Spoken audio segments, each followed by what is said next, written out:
નમસ્કાર, India at 9 માં હું વિશાલ મહેતા આપનું સ્વાગત કરું છું। સમાચારની શરૂઆત કરીએ મહત્વના ન્યૂઝથી। જોઈએ સમાચારમાં વાત કરીએ। પીએમ મોદીએ કહ્યું છે કે આ વખતે theme gateway to the future છે। 21મી સદીના વિશ્વનું ભવિષ્ય આપણા સંયુક્ત પ્રવાસોથી જ બનશે। ભારતે આ માટે રોડમેપ પણ આપ્યો છે। ભારત યુટી જેવી બહુરાષ્ટ્રીય કંપનીઓ સાથે આઈટી ભાગીદારીને વધુ મજબૂત બનાવી રહ્યું છે। એક વિશ્વ એક પરિવારનો સિદ્ધાંત વિશ્વ કલ્યાણ માટે જરૂરી છે। જ્યારે ભારત વિશ્વ મિત્રની ભૂમિકામાં આગળ વધી રહ્યું છે, ત્યારે ભારતે વિશ્વને આશ્વાસન આપ્યું છે કે અમે સમાન લક્ષ્યો નક્કી કરી શકીએ છીએ, તમામ લક્ષ્યોને પ્રાપ્ત કરી શક્યા। વિશ્વ કલ્યાણ માટે ભારતના પ્રયાસો, પ્રતિબદ્ધતા અને સખત મહેનત આજના વિશ્વને વધુ સુરક્ષિત બનાવી રહી છે। વાયબ્રન્ટ ગુજરાતમાં વડાપ્રધાન નરેન્દ્ર મોદીએ કહ્યું છે કે ભારતને વિકસિત બનાવવાનો હેતુ છે। નવા સપના અને સંકલ્પોની આ સમય છે। ભારત યુએઈના સૌહાર્દપૂર્ણ સંબંધો મજબૂત થાય છે। અહીં મુખ્ય અતિથિ તરીકે હાજર રહેવું તેમના માટે ગર્વની વાત છે। આ ભારતનો અમૃતકાળ છે અને ભારતના દરેક ક્ષેત્રનો ઝડપથી વિકાસ થઈ રહ્યો છે। फ्रेंड्स, यूएई के राष्ट्रपति मेरे brother his highness Sheikh Mohammed bin Zayed का इस आयोजन में शामिल होना हमारे लिए बहुत खुशी की बात है।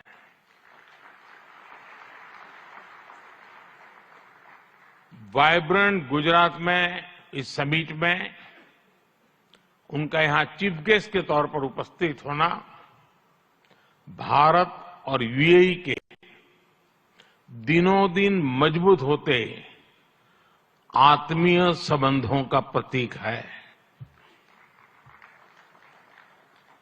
कुछ देर पहले हमने उनके विचार सुने। भारत को लेकर उनका विश्वास, उनका सहयोग बहुत ही समृद्ध बना रहा है। The world looks at India as an important pillar of stability, a friend who can be trusted, a partner who believes in people-centric development, a voice that believes in global good, a voice of the global south, an engine of growth in the global economy, a technology hub for finding solutions, a powerhouse of talented youth, and a democracy that delivers. Friends, આજે ગુજરાતના પાટનગર ગાંધીનગરમાં મહાત્મા મંદિરના convention હોલમાં vibrant Gujarat global summit 2024નો પ્રારંભ થયો છે, જેમાં 34 દેશો અને 16 સંસ્થાઓ ભાગ લઈ રહી છે। આ સમિટનું ઉદ્ઘાટન વડાપ્રધાન મોદીના હસ્તે થયું છે। સાથે જ આ પ્રસંગે રાજ્યના મુખ્યમંત્રી ભૂપેન્દ્ર પટેલ અને રાજ્યપાલ આચાર્ય દેવવ્રતજી સહિત બિઝનેસ પ્રતિનિધિમંડળ, રાજદ્વારીઓ, વીઆઈપી મહાનુભાવો સહિત 25,000થી વધુ ડેલિગેટ્સ ઉપસ્થિત રહ્યા હતા। વાયબ્રન્ટ ગુજરાત સમિટનો પ્રારંભ। પીએમ મોદી દ્વારા વાયબ્રન્ટ ગુજરાત સમિટનો કરાયો પ્રારંભ। ગુજરાતના મુખ્યમંત્રીએ પ્રારંભિક સંબોધન કર્યું। ઉદ્ઘાટન પહેલા મુકેશ અંબાણીએ કર્યું સંબોધન। સમિટમાં 50થી ઉદ્યોગપતિ મહાનુભાવો ઉપસ્થિત। ગુજરાતી હોવાનો મને ગર્વ છે, મુકેશ અંબાણી। પીએમ મોદી ભારતના ઇતિહાસમાં સૌથી સફળ પીએમ, મુકેશ અંબાણી। આજથી 2 દિવસ ચાલનારા 10મી વાયબ્રન્ટ ગુજરાત ગ્લોબલ સમિટ 2024નું ઉદ્ઘાટન વડાપ્રધાન મોદીના હસ્તે થનાર છે, જેની થીમ ગેટવે ટુ ફ્યુચર છે। આ ઉદ્ઘાટન પહેલા રિલાયન્સ ઇન્ડસ્ટ્રીઝના ચેરમેન મુકેશ અંબાણીએ સંબોધન કર્યું હતું, જેમાં તેમણે કહ્યું હતું કે એક પણ એવું સમિટ નથી જે આટલા સમય સુધી સતત ચાલી રહ્યું હોય અને હું એવા કેટલાક લોકોમાંથી છું જે દરેક સમિટમાં ભાગ લઈ શક્યો છું। આ સિવાય તેમણે ગુજરાતની એક વાક્ય બોલતા કહ્યું, હું ગુજરાતી હોવાનો મને ગર્વ છે। મુકેશ અંબાણીએ પોતાના દિવંગત પિતાને યાદ કરતા કરતા જણાવ્યું હતું કે તેમના પિતા નાનપણમાં કહેતા હતા કે ગુજરાત હંમેશા તમારી કર્મભૂમિ રહેશે. આ સાથે તેમણે કહ્યું છે કે જ્યારે વિદેશીઓ નવા ભારત વિશે વિચારે છે ત્યારે તેઓ એક નવા ગુજરાત અંગે વિચારે છે. વડાપ્રધાન મોદી વિશે તેમણે કહ્યું કે પીએમ મોદી ભારતના ઇતિહાસમાં સૌથી સફળ પીએમ છે અને તેઓ જે વિઝન કરે છે તેનું અમલીકરણ પણ કરે છે. Ladies and gentlemen, welcome to Gujarat and the 10th Vibrant Gujarat Summit, the most prestigious investor summit in the world today. No other summit of this kind has continued for 20 long years and going from strength to strength. This is a tribute to our Prime Minister, Shri Narendra Bhai Modi's vision and consistency. I have been one of the fortunate few to have participated in every single edition of Vibrant Gujarat. આ પહેલા ગુજરાતના મુખ્યમંત્રીએ પ્રારંભિક સંબોધન કર્યું હતું, જેમાં તેમણે કહ્યું હતું કે વાયબ્રન્ટ ગુજરાત સમિટ 2024માં 34 ભાગીદાર દેશો અને 130થી વધુ દેશોના પ્રતિનિધિઓનું સ્વાગત કર્યું છું. આ સિવાય તેમણે જણાવ્યું હતું કે વડાપ્રધાન મોદીએ એક પૃથ્વી, એક પરિવાર, એક ભવિષ્યનો વિચાર વિશ્વ સમક્ષ લીધો છે. ભારતના G20 પ્રમુખ પદની સફળતાએ દેશને ગૌરવ અપાવ્યું છે. ઉલ્લેખનીય છે કે ગાંધીનગર ખાતે મહાત્મા મંદિરમાં યોજાનારી વાયબ્રન્ટ સમિટમાં 4 દેશના રાષ્ટ્રપ્રમુખ આવ્યા છે, તો બીજી તરફ વિવિધ દેશોની 200 કંપનીઓના સીઈઓ તેમજ 75 જેટલા ગ્લોબલ કંપનીના સીઈઓ પણ પહોંચ્યા છે. યુએઈ અને USA, Japan, Singapore, France, Germany સહિતના દેશના સીઈઓ પણ ઉપસ્થિત રહ્યા છે. वाइब्रेंट समिट के पायोनियर एंड आर्किटेक्ट आदरणीय प्रधानमंत्री श्री नरेंद्र मोदी ने वाइब्रेंट समिट को बिजनेस ब्रांडिंग के साथ बॉन्डिंग का भी समिट कहा है. आज यहां आप सभी की गौरवमयी उपस्थिति प्रधानमंत्री श्री की इस बात को चरितार्थ करती है. वाइब्रेंट गुजरात ग्लोबल समिट 2024 के खास बनाने वाले 34 पार्टनर कंट्रीज और 16 पार्टनर ऑर्गेनाइजेशन के प्रतिनिधियों का 130 से अधिक देशों के डेलीगेट्स का भी मैं सम्मान के साथ स्वागत करता हूं.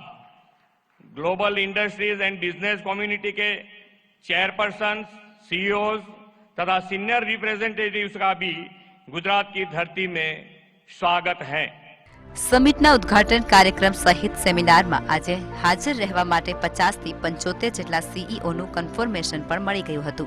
મોડેથી પણ કેટલાક સીઈઓએ સમિટમાં ઉપસ્થિત રહેવા સંમતિ દર્શાવી હતી, જેથી સેમિકન્ડક્ટર, એરપોર્ટ, ફ્લાયન્સ, banking, renewable energy, green hydrogen જેવી અનેક ક્ષેત્રમાં મોટું મૂડીરોકાણ થવાની શક્યતા છે. ગિફ્ટ સિટીમાં પણ અનેક ગ્લોબલ લીડર્સ ઉપસ્થિત રહેવાના હોવાથી ગિફ્ટ સિટીમાં નવું રોકાણ કે તેમની કંપની ઓફિસ શરૂ કરી શકે છે.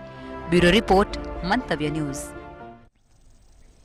વાયબ્રન્ટ ગુજરાત સમિટમાં દેશ વિદેશમાં રાષ્ટ્રપતિઓ, ગવર્નર, વડા સાથે જ દુનિયામાં ઉદ્યોગપતિઓ પધાર્યા હતા.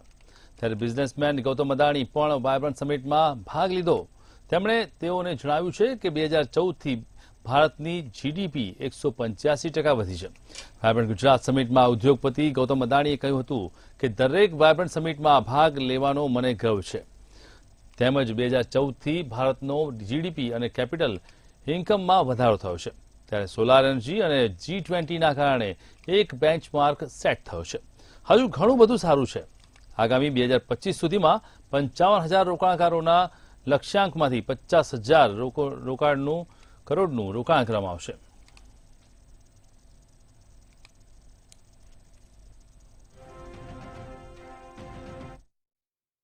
Vibrant Gujarat is a stunning manifestation of your extraordinary vision.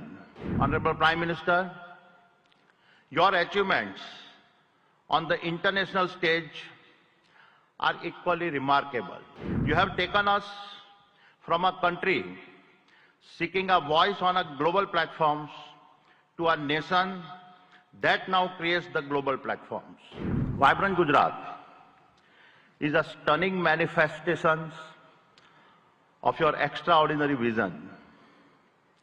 It has all your hallmark signatures, merging grand ambition massive scale, meticulous governance, and a flawless executions. It ignited a nationwide movement as all our states march forward, competing and cooperating to fundamentally remodel India's industrial landscape.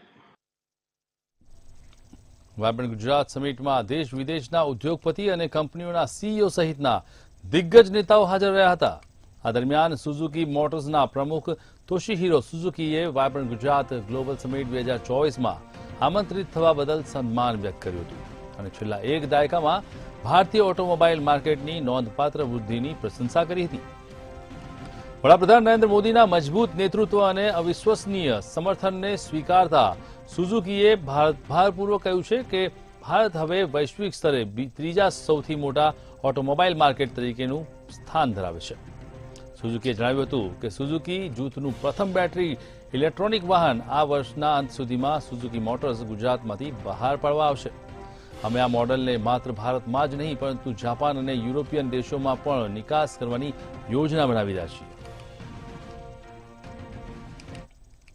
Sell this model not only in India, but also export to Japan and European countries.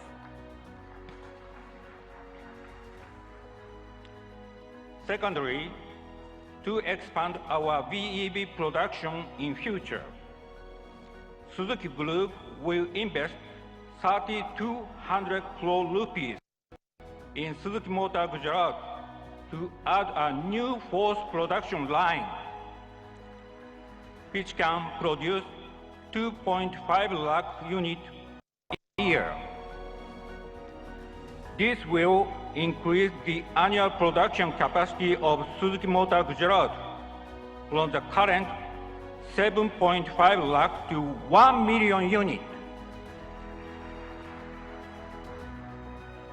Thirdly, we will invest 35,000 crore rupees for the construction of a second car plant in Gujarat,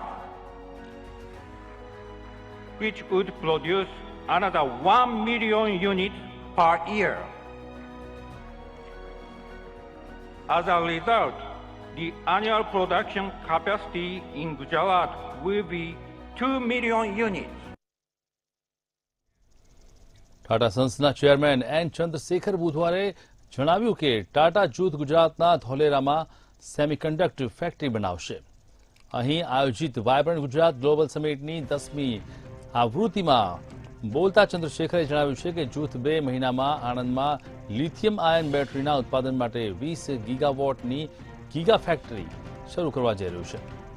તેમણે કહ્યું કે ટાટા ગ્રુપે એક ઠરાવ કર્યો હતો જે પૂરો થવાનો છે. ધોલેરામાં વિશાળ સેમિકન્ડક્ટર ફેબની પણ જાહેરાત કરવામાં આવી છે. ચંદ્રશેખરે જણાવ્યું છે કે સેમિકન્ડક્ટર ફેબ માટે વાટાઘાટો પૂર્ણતાને આરે છે અને અમે તેને 2024માં શરૂ કરીશું.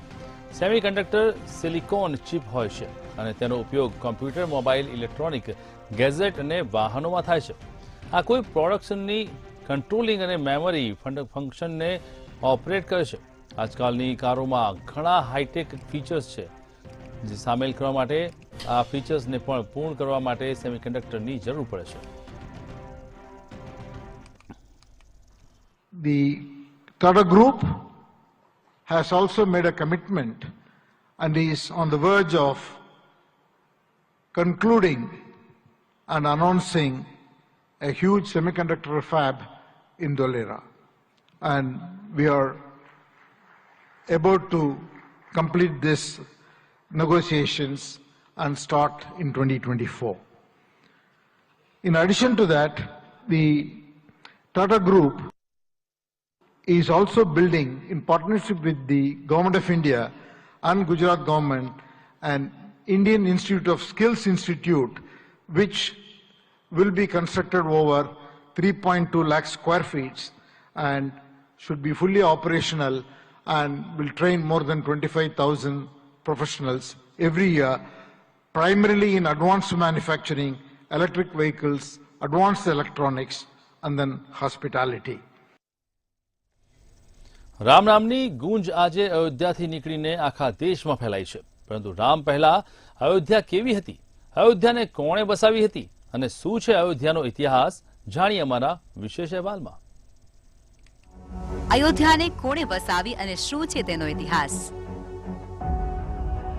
ઇતિહાસકારો કહે છે અયોધ્યા 3000 વર્ષ જૂની છે. રામનો જન્મ આજથી 3000 વર્ષ પહેલા થયો હતો. અયોધ્યાના હતા 12 જુદા જુદા નામો. હાલના અયોધ્યા કરતા 44 ગણું મોટું હતું અયોધ્યા. ઇતિહાસકારકો કહે છે કે અયોધ્યા 3000 વર્ષ જૂની છે, જ્યારે વૈદિક જાણકારો કહે છે આ ગણતરી ખોટી છે.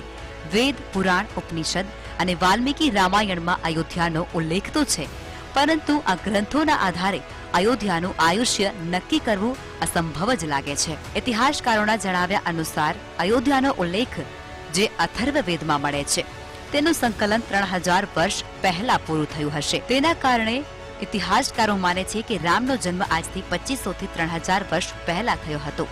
વેદ અને ઉપનિષદોના અયોધ્યાના સાંકેત લોકો અને રામલોક જેવા 12 વિવિધ નામો મળી આવે છે. વાલ્મીકી રામાયણના બાળકાંડના સર્ગમાં 23 શ્લોકોમાં અયોધ્યાનું ભૂગોળ સમજાવવામાં આવ્યું છે. એ મુજબ અયોધ્યા 5200 વર્ગ કિલોમીટરમાં ફેરવાયેલી અને હાલની અયોધ્યા કરતા લગભગ 44 ગણી મોટી હતી. અયોધ્યાની સ્મૃતિના વખાણ પણ એટલા જ થાય છે. બુદ્ધ અને મહાવીરના કાળમાં આ એક સમૃદ્ધ નગરી હતી. પુરાણોના આધારે અયોધ્યામાં 11 સૂર્યવંશી રાજા હતા.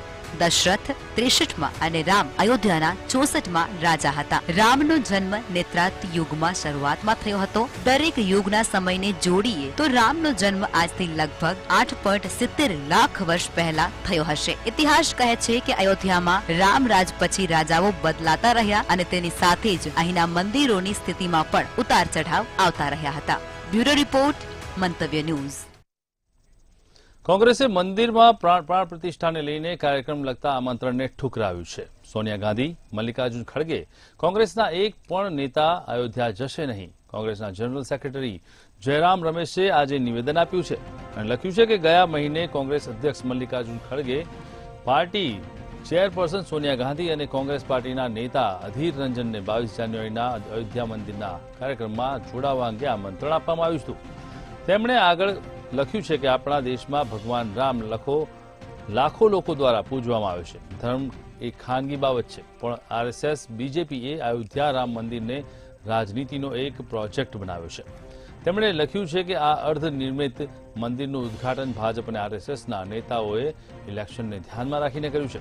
સુપ્રીમ કોર્ટના 2019ના નિર્ણયનું પાલન અને લાખો રામ ભક્તોની ભાવનાઓનું સન્માન કરતા મલ્લિકાર્જુન ખડગે, સોનિયા ગાંધી, અધીર રંજન ચૌધરીએ સન્માનિત રીતે બીજેપી આરએસએસના કાર્યક્રમમાં આમંત્રણનો બહિષ્કાર કર્યો છે.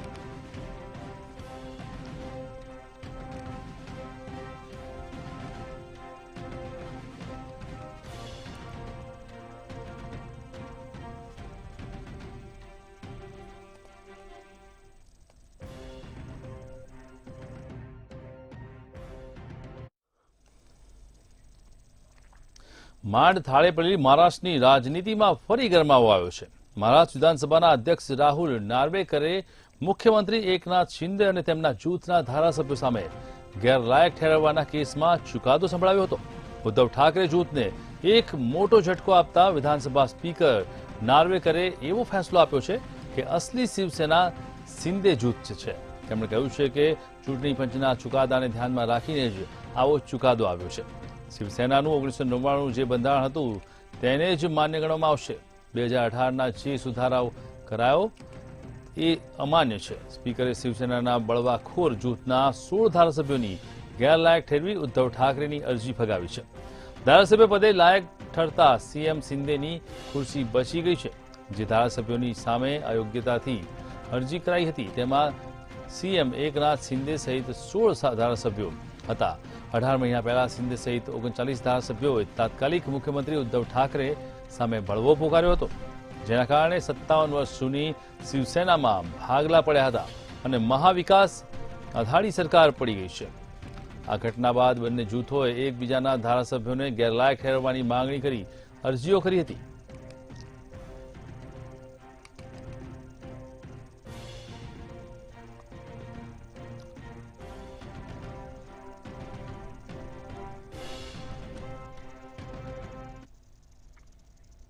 અયોધ્યામાં રામ મંદિરના ઉદ્ઘાટનની તૈયારીઓ જોરશોરથી ચાલી રહી છે. 22 જાન્યુઆરીએ થનારા પ્રાણ પ્રતિષ્ઠા કાર્યક્રમને લઈને રામનગરી અયોધ્યાને 16 શણગાર કરવામાં આવ્યો છે.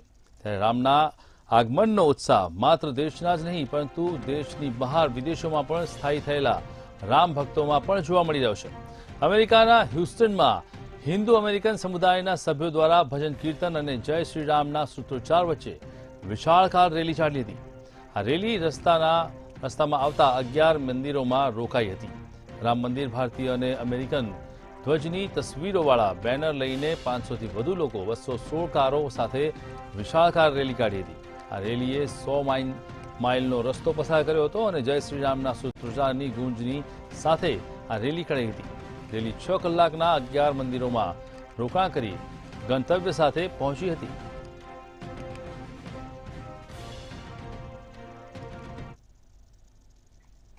સાઉદી અરેબિયાની મુલાકાતે ગયેલા ભારતના કેન્દ્રીય મંત્રી સ્મૃતિ ઈરાનીએ મુસ્લિમો માટે પવિત્ર શહેરોમાંના એક એવા મદીનાની મુલાકાત લીધી છે. પહેલીવાર કોઈ બિન મુસ્લિમ ભારતીય પ્રતિનિધિમંડળ મદીના શહેરમાં પહોંચ્યું છે. સોશિયલ મીડિયા પર તેમની મુલાકાતની તસવીરો વાયરલ થઈ હતી. સ્મૃતિ ઈરાનીએ પોતે તેના સત્તાવાર સોશિયલ મીડિયા પ્લેટફોર્મ એક્સ પર મદીનાની તસવીર શેર કરી છે, જેના પર કટ્ટરવાદીઓએ ભારે નારાજગી વ્યક્ત કરી છે. આ સાથે સાઉદી અરેબિયાના પ્રિન્સ મોહમ્મદ બિન સલમાન પર અલ સાઉદીને કોસવામાં આવ્યા છે.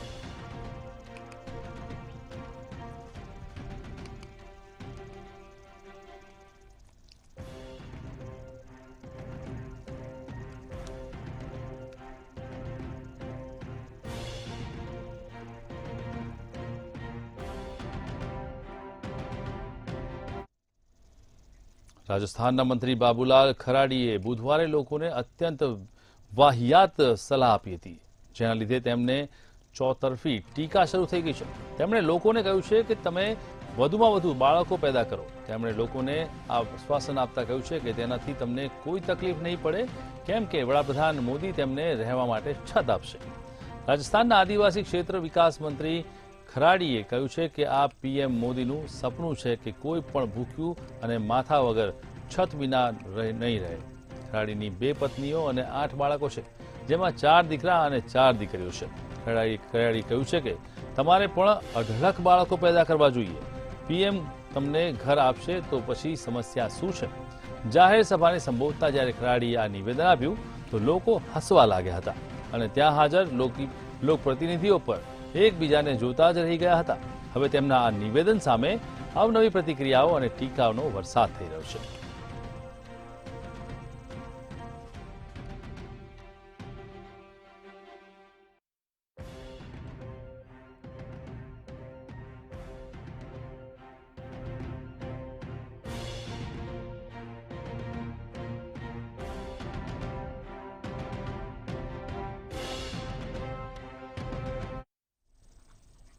તો સમાચારમાં અત્યારે આટલું જ. વધુ સમાચાર માટે જોતા રહો મંતવ્ય ન્યૂઝ. નમસ્કાર.